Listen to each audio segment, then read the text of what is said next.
Magandang umaga sa inyo guys. So itutour namin kayo papunta sa Nambalan, Camiling, Tarlac. Dito yung famous nilang river. So join us! Woo! Umalis kami ng 7:45 AM sa Pampanga. So nakarating kami dito mga 2 hours kasi plus yun na yung traffic. And then guys, bako-bako din yung daan dito. So make sure na maganda yung gulong nyo, nakaayos kasi baka mabutas. Eme lang.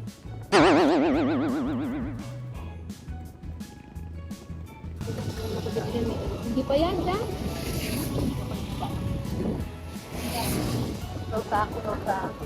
Okay lang? Kay Talgiapan.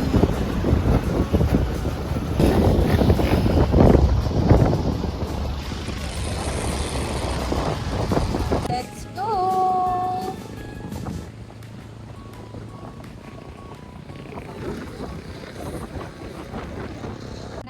So, pagdating nyo dito sa part na to guys, may dalawang way yan, left and right. So, mag-right kayo. Hindi naman kayo nito maliligaw kasi sa dami-dami ng Tignan mo, pwede silang maligo, no?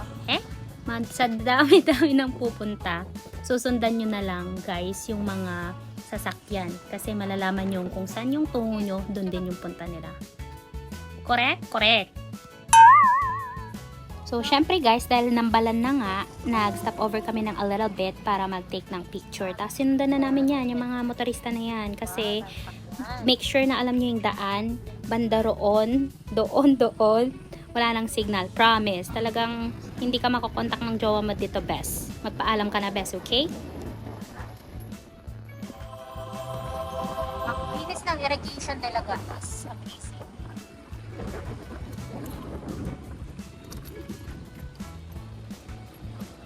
Sagana sa tubig ang Camiling.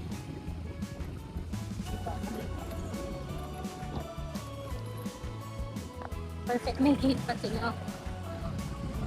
Mag-aalas 10 na to ng umaga guys. So if planning kayo pumunta dito sa river, pumunta kayo dito like 2 to 3 hours early ng pag-alis nyo ng bahay para makarating kayo na mas maaga kasi sobrang traffic na.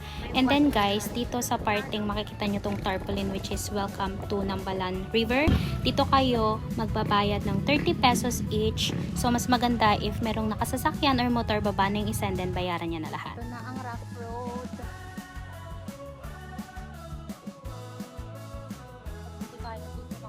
So sa parting to guys, medyo mabako-bako na yung daan, madaming bato-bato. So careful lang kayo sa pagdadrive, baka mag-slide kayo ha. And finally, nakarating na nga kami. Dito kami nagstay sa Tanggal Cottage.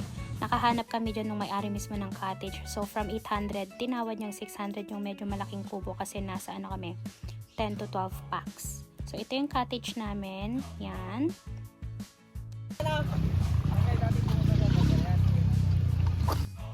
Meron naman parkingan dyan sa loob mismo. So, kinaganda nung nakuha naming cottage, katapat lang ng parkingan yung pinagstayan namin. So, hindi na nahirapan si Apo. Correct? Correct! Perfect! The water is so clean, guys. So, look. Diba? Go. Mabutang ka, bes.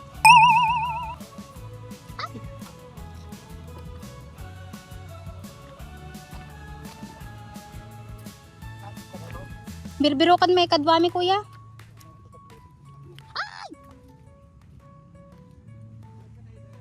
Yung nakita nyo na nakasalubong naming lalaki, si Kuya Topper, siya yung may-ari ng cottage. Madami kasi kaming nabasa sa mga TikTok, YouTube na may mag-offer sa inyo sa labas tas mahal. So, naghanap kami muna ng cottage. Tapos yun, may nakasalubong kaming may-ari and then in-offer niya lang kami na mas mura. Sinabi ko kasi may senior kami, which is true. And meron din kami mga bata. So, may discount. Ganda lang ang puhunan. Emerald.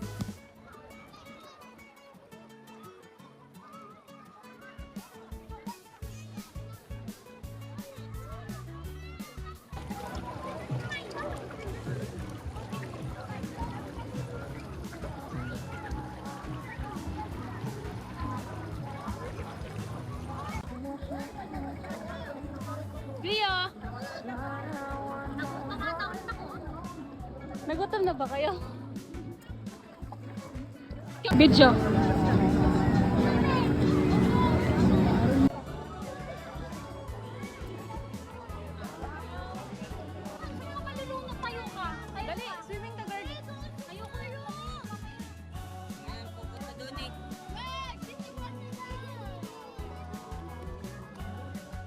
Super lamig dyan guys. Kahit anong try ko at attempt kong maligo, hindi talaga kaya ng mga buto-buto ko.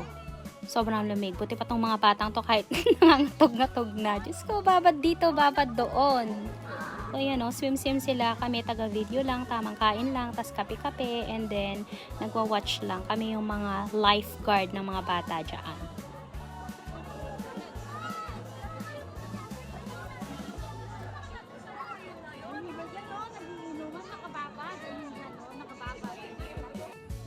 At syempre, the moment of truth, chibugan time. Nagutom na ang mga maricakes. So, kakain na kami. Nagbaon kami dyan ng spaghetti. Nagluto si Kuya Orly ng bibe. Tapos yung isaw na adobo. Tapos yan, nakabili kami ng pakwan kanina doon sa Magalang. Tapos may dala din kaming mangga at saging. So, bonding moment muna kami ha. Watch kayo kaya. Wow!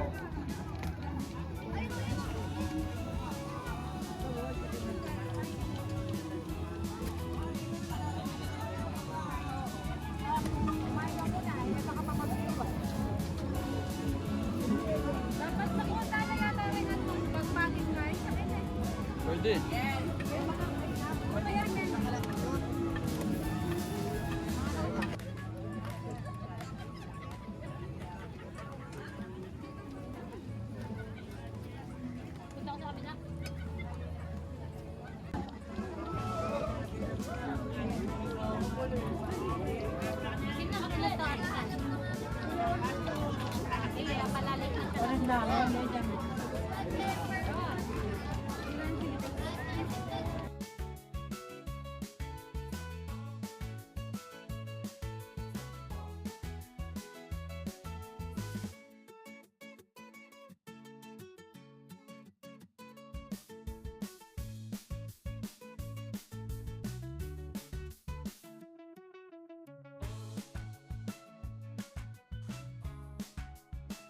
Biel!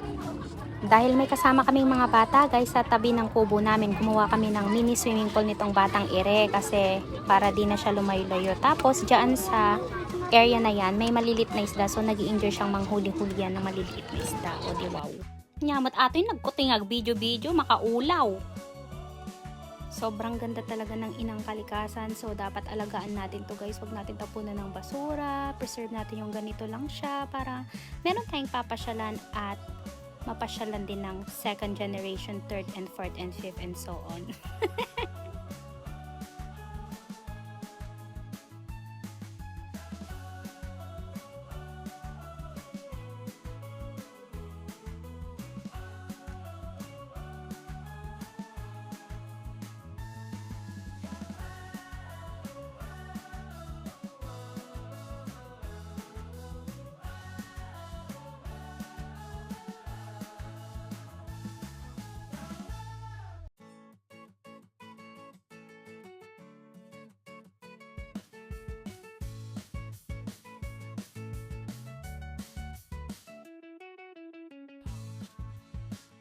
Walk out agad! 2 minutes babad! Walk out! Nilamig! O di ba, para-paraan natumba pero nagawa ng paraan para di halata. Ikaw na best. O 4 PM na to ng hapon pero ang lamig pa din. Ang lamig ng tubig, ang lamig ng simoy ng hangin to sinundo na ng kanyang nanay. Pero iiyak yan later.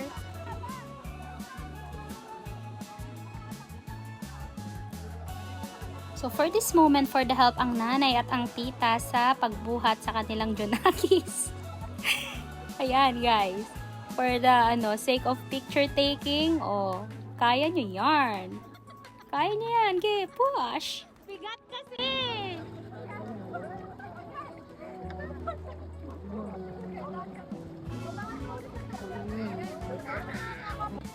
Videoin. 1, 2, 3. Magkita mo yung ngipin mo.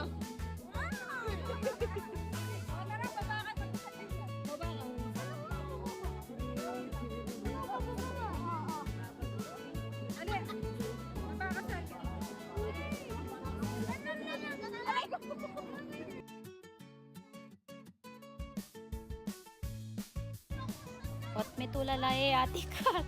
Pinanukaan niya. syempre, habang tapagod kaming magbantay sa mga kids, nagbalat muna ako dito ng baon namin mangga. May 2 piraso kaming baon ng mangga ng asin. At isasawsaw namin sa alamang.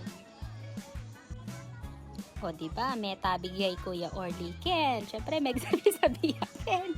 Kasi naman, umiidlip siya. Tapos si Ate Kat, lakad ng lakad. Ayan tuloy, buong panes ka, girl.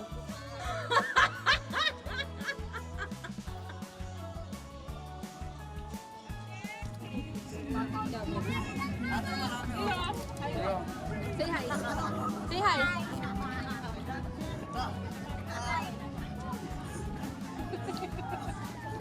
Say hi. Yun lang mandila. Yun lang nakali. Ayun eh. Lapit ko na, hi! Lapit ko na, hi!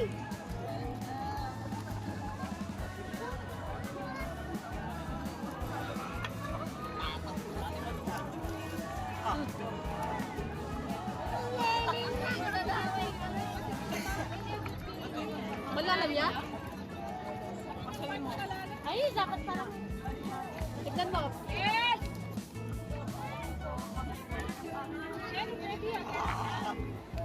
Ay, nyo nga. Yan, dyan. Pwede dyan. Kaya niya. Kaya niya. Basta kasi magpaganda yung ito. Kaya dito ka lang ha.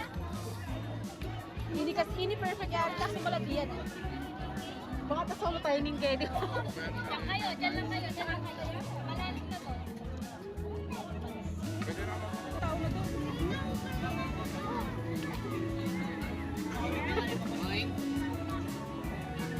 Kelly! Kelly, wag kang pupunta doon malalim. Dito ka lang. Yes! Malalim! Check mo muna, check mo muna. Check mo, check mo. Yun eh.